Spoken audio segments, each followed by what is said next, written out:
বালিহল্ট ব্রিজের অবস্থাটা দেখুন। আমি একটু জুম করে দেখানোর চেষ্টা করব। ব্রিজের সমস্ত রেল লাইন আধা কেটে দিয়েছে, দিয়ে পুরো ব্রিজটাকে নতুন করে রং করা হচ্ছে। আর এপাশে যদি একটু ঘুরিয়ে দেখায়, এপাশে পাওয়ার টোটাল বন্ধ আছে, দুটো পাওয়ার অফিস কাজ করছে দাঁড়িয়ে রয়েছে। বালিহল্ট স্টেশন কি কখনো এরকম ফাঁকা দেখেছো তোমরা? অবস্থাটা দেখো। আমি একটু ঘুরিয়ে দেখানোর চেষ্টা করবো এই পাশটা।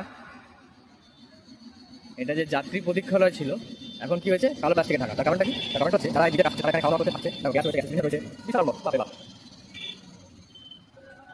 এত ফাঁকা বালিহল্ট কি ভাবা যায়? ওভারহেডের পাওয়ারকে বন্ধ করা হয় দেখো, একটা লম্বা লোহার পাইপ রয়েছে, তার সাথে একটা কালো তার রয়েছে। আর কালো তার দুটোকে আমি তো জুম করে দেখানোর চেষ্টা করব, রেল লাইনের সঙ্গে কানেক্ট করে ওভারহেডের সম্পূর্ণ পাওয়ার বন্ধ করা আছে।